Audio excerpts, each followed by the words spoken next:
My name is Catherine, and this is the story of how my life took an unexpected turn. Fresh out of college with a law degree, I landed a job as a lawyer's assistant at a large trading company.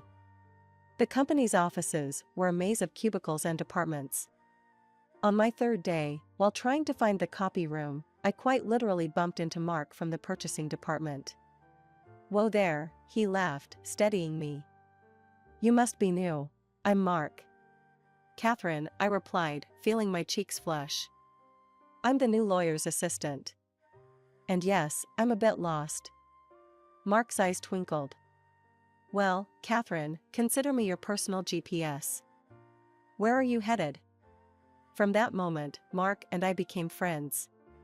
We'd chat during lunch breaks, and he'd always find an excuse to drop by my department. As the weeks passed, our friendship deepened into something more. One Friday evening, as we were leaving work, Mark turned to me.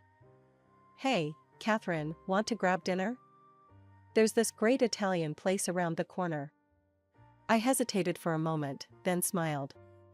"I'd love to." That dinner marked the beginning of our romantic relationship. We dated for a year, our bond growing stronger with each passing day.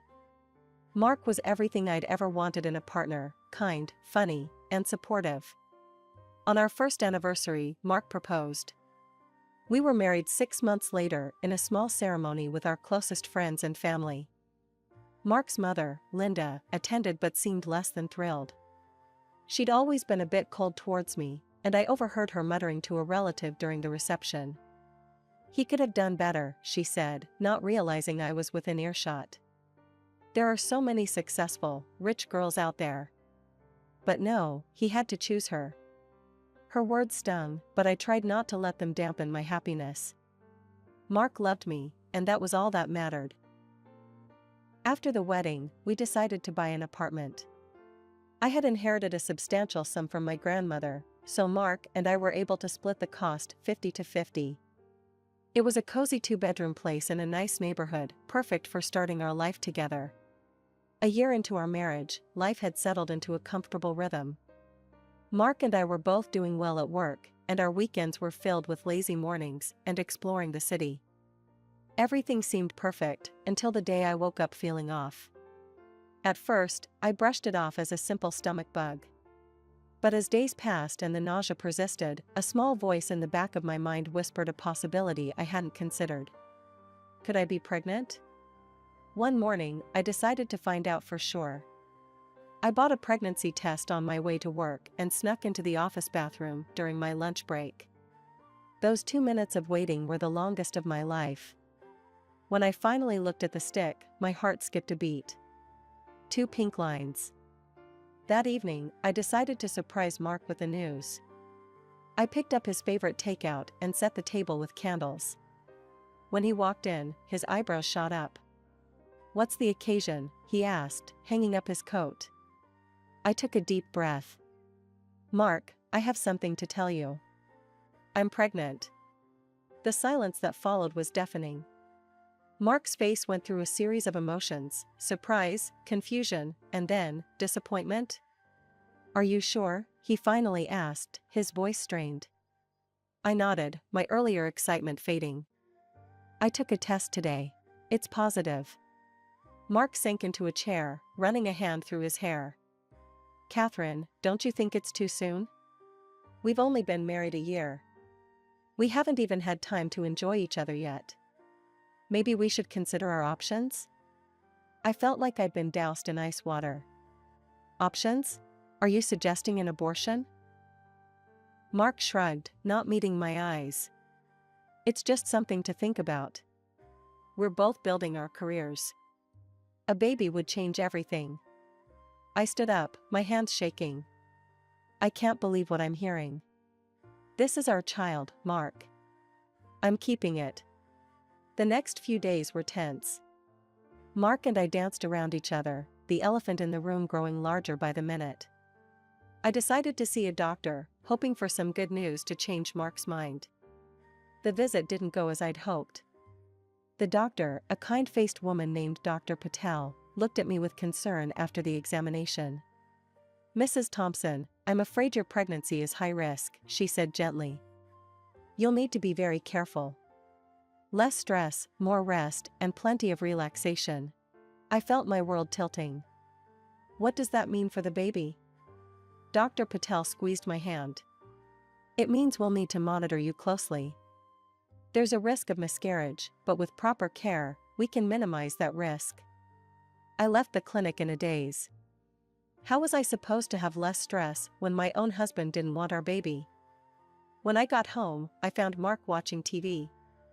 How did it go? He asked, not looking away from the screen. I took a deep breath. The pregnancy is high risk. I need to reduce stress and rest more. I'm going to ask if I can work remotely. Mark's jaw clenched. Catherine, I really think we need to reconsider this. It's not too late to... Stop, I cut him off. I've made my decision, Mark. I'm having this baby, with or without your support. The next morning, I approached my boss, Mr. Jameson, with trepidation. I explained my situation and requested to work remotely. To my relief, he was understanding and agreed immediately. Your health and your baby's health come first, Catherine, he said kindly. We'll set you up with everything you need to work from home. I felt a weight lift off my shoulders, but it was short-lived. When I told Mark about the arrangement, his reaction was less than enthusiastic. Great, he muttered. So you'll be home all day, doing what exactly? I stared at him, incredulous. Working, Mark. And taking care of myself and our baby. He scoffed and walked away, leaving me feeling more alone than ever. As the weeks passed, I threw myself into my work and preparing for the baby. I read every pregnancy book I could find, started eating healthier, and even took up prenatal yoga. Meanwhile, Mark grew more distant. He started staying late at work, claiming he had to pick up my slack. On weekends, he'd suddenly have business trips that he'd never mentioned before. I tried to talk to him about it, but he'd brush me off. One evening, as I was setting the table for dinner, the doorbell rang. It was Mark's mother, Linda.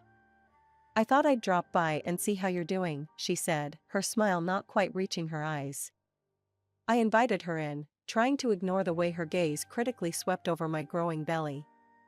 Mark tells me you're working from home now, she said, settling onto our couch. I nodded. Yes, the doctor advised it for the baby's health. You know, Catherine, a child isn't always the blessing people make it out to be.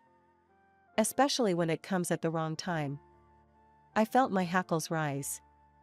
There's never a perfect time for a baby, Linda. We'll manage. She leaned forward, her voice lowering. Are you sure about that? Mark is young, ambitious. He needs a partner who can support his career, not hold him back. Don't make him regret his choice. A few days later, as Mark was getting ready for work, I caught a whiff of something unfamiliar. A perfume, floral and sweet, that definitely wasn't mine. I froze, my mind racing. New cologne? I asked, trying to keep my voice casual. Mark looked startled for a moment before shrugging. Oh, yeah, got it as a sample. Like it? I forced a smile. It's nice. But as he left for work, I couldn't shake the feeling that something was very wrong. The perfume wasn't cologne, and it certainly wasn't a sample. It was expensive women's perfume, and it clung to my husband's shirt like a silent accusation. The next morning, after Mark left for work, I picked up my phone with shaking hands. I scrolled through my contacts until I found the number I was looking for, my cousin, Jack. He worked for a detective agency, and if anyone could help me uncover the truth, it was him. Hey, Kath, Jack answered cheerfully. What's up? I took a deep breath. Jack, I need your help. It's about Mark. I explained everything, the late nights, the business trips, the perfume. My voice broke as I finished. I think he's cheating on me, Jack. I need to know for sure. Jack's voice was gentle when he replied. I'll look into it, Kath. Give me a few weeks, okay? Meanwhile, I threw myself into my work and preparing for the baby. I ordered a crib, started looking at paint swatches for the nursery, anything to keep my mind occupied. But the gnawing fear in my gut wouldn't go away. Finally, after 3 agonizing weeks, Jack called. "Can you meet me at the cafe on 5th Street?" he asked, his voice serious. An hour later, I sat across from Jack in a quiet corner of the cafe. He slid a manila envelope across the table. "I'm sorry, Catherine," he said softly. "But you were right." With trembling hands, I opened the envelope. Inside were photos, dozens of them. Mark entering hotels, Mark at restaurants, Mark walking in the park. And in every single one, he was with the same woman, young, blonde, beautiful. "Her name is Melissa," Jack explained. "She's a new employee in Mark's department. They'd been seeing each other for at least a month, maybe longer." I stared at the photos, feeling numb. How could he do this? Jack reached out and squeezed my hand. "There's more. Mark told you he's on a business trip this weekend, right?" I nodded, dreading what was coming next. "He lied," Jack said. "He's with her right now. At the Westview Hotel, room 412. The world seemed to tilt around me. The taxi ride home was a blur. When I finally stumbled through my front door, clutching the envelope of damning photos, I was surprised to find Linda, my mother-in-law, in the living room. "Oh, Catherine," she said, her voice dripping with false sweetness. "I thought I'd come clean the house while Mark's on his business trip. Lord knows you don't do much around here these days." Her words, on top of everything else, were the last straw. "He's not on a business trip," I snapped. "He's with his mistress right now." Linda's eyes widened for a moment before narrowing. "Well, if he is, and I'm not saying he is, can you blame him? Look at you. You're always sick, you've let yourself go, and you never pay attention to him anymore. This whole pregnancy was a mistake. No one wants this baby except you." Something inside me snapped. "Get out," I hissed. "Get out of my house right now." Linda looked shocked for a moment, then sneered. "Gladly. Don't come crying to me when Mark leaves you." As the front door slammed behind Linda, I sat on the floor, my mind reeling from her cruel words. But as the initial shock wore off, a new emotion took its place: determination. I couldn't just sit here while my husband betrayed me. With shaking hands, I pulled myself up and grabbed my car keys. I knew where Mark was, and I was going to confront him. The drive to the Westview Hotel was a blur, my thoughts a chaotic mix of anger, hurt, and disbelief. Before I knew it, I was standing in front of room 412. I could hear laughter from inside, Mark's deep chuckle, and a woman's high-pitched giggle. My stomach churned, but I steeled myself and knocked on the door. "Must be room service," a woman's voice called out cheerfully. "We'd been waiting for that champagne." My heart pounded so hard I thought it might burst out of my chest. The door swung open, and there stood Mark, his smile freezing as he saw me. "Catherine," he stammered, clearly caught off guard. "What are you doing here?" I pushed past him into the room, my eyes immediately landing on the blonde woman hastily wrapping herself in a sheet. "Melissa, I presumed." "Mark," I started, my voice trembling. "How could you?" But to my shock, instead of apologizing or trying to explain, Mark's face hardened. "How could I? How could you, Catherine? You haven't satisfied me in months. All you care about is that baby." His words hit me like a physical blow. I staggered back, my vision blurring. Mark continued, his voice dripping with disgust. "You don't take care of yourself anymore. Look at Melissa," he waved towards his mistress. "That's how a woman should look. That's how you used to be."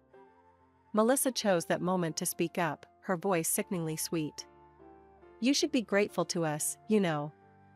We're being considerate, waiting for you to have the baby before Mark leaves you. We're the honest ones here." I couldn't believe what I was hearing.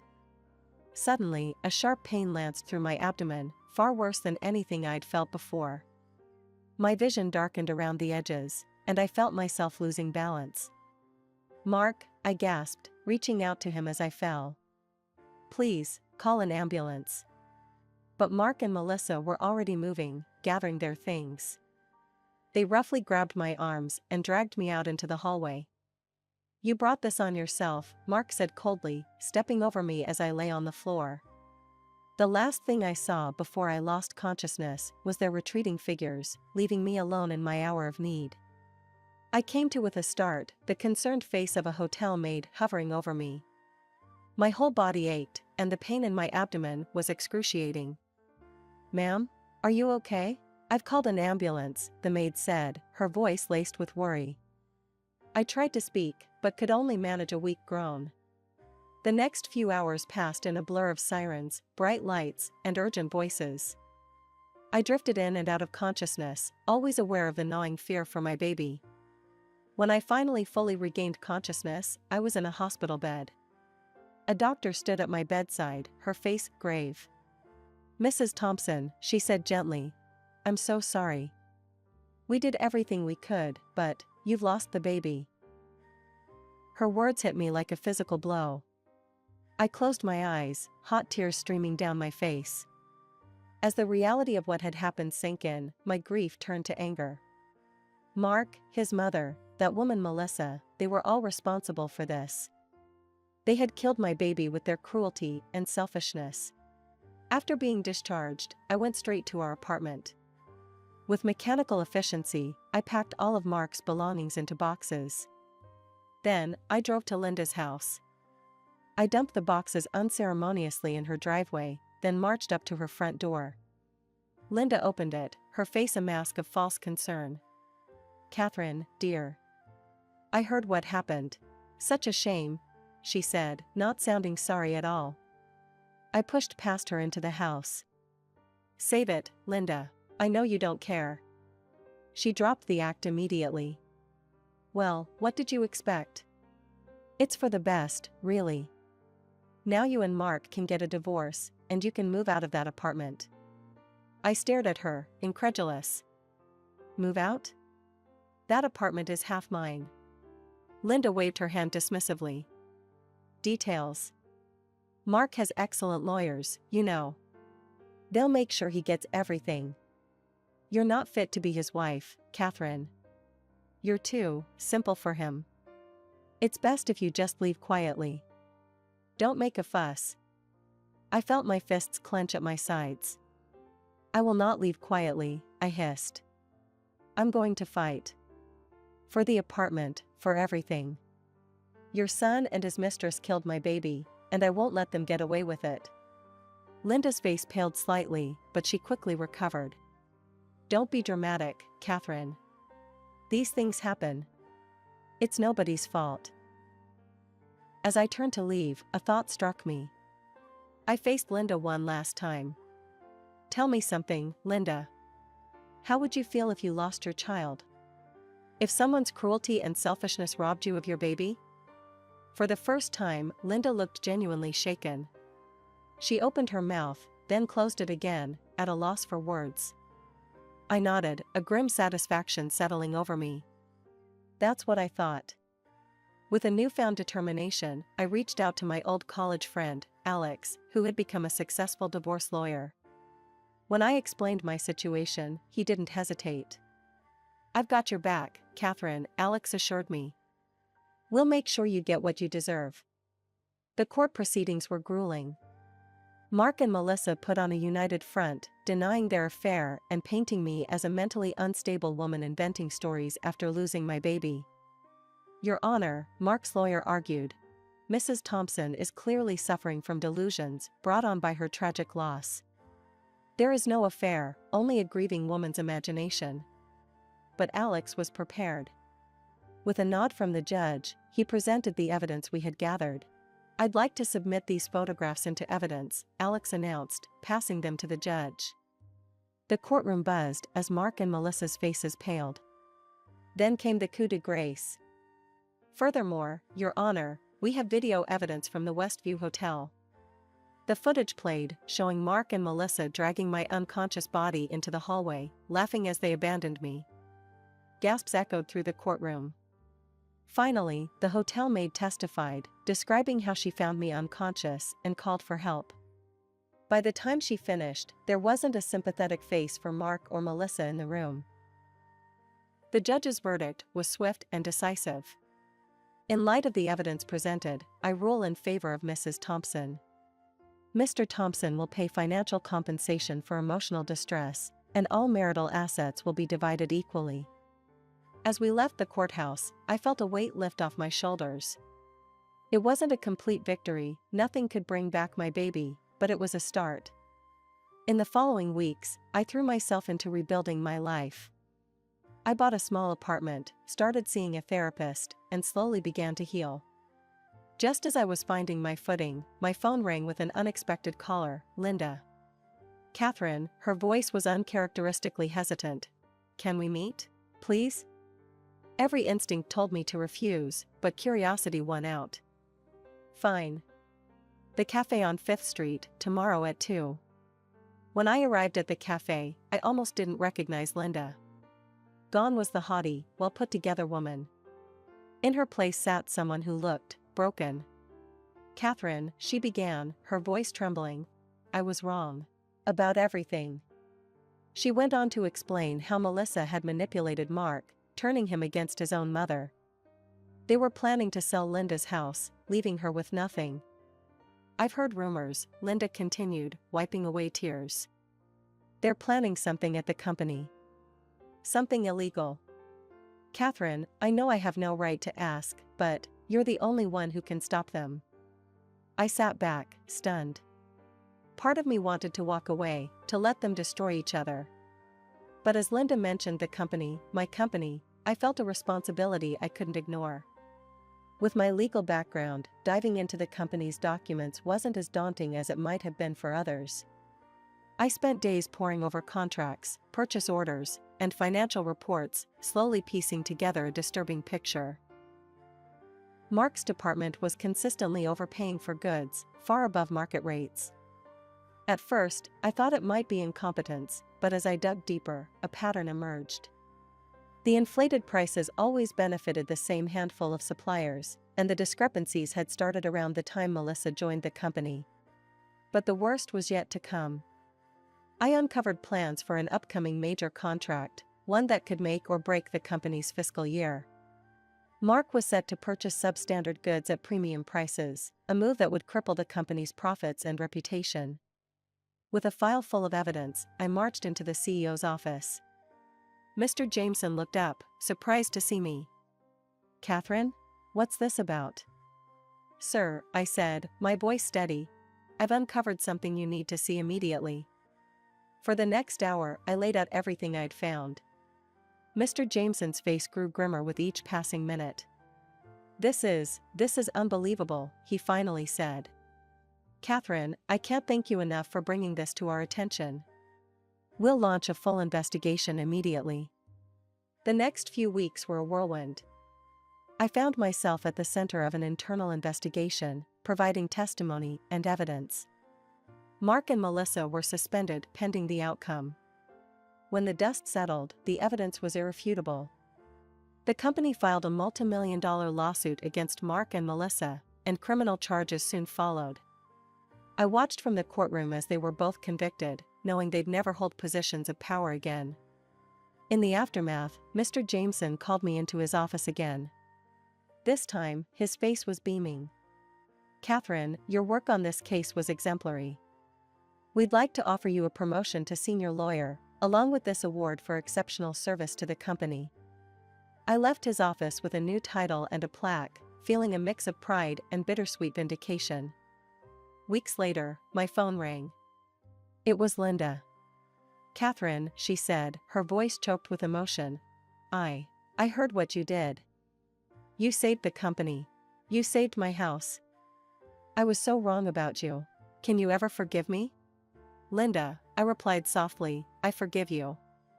But I think it's best if we both move on with our lives separately." "I understand," she said. "Thank you, Catherine. For everything." As I hung up the phone, I felt a chapter of my life truly closing. The pain would always be there, a dull ache for the child I'd lost and the life I'd thought I'd have. But I'd also discovered a strength in myself I never knew existed.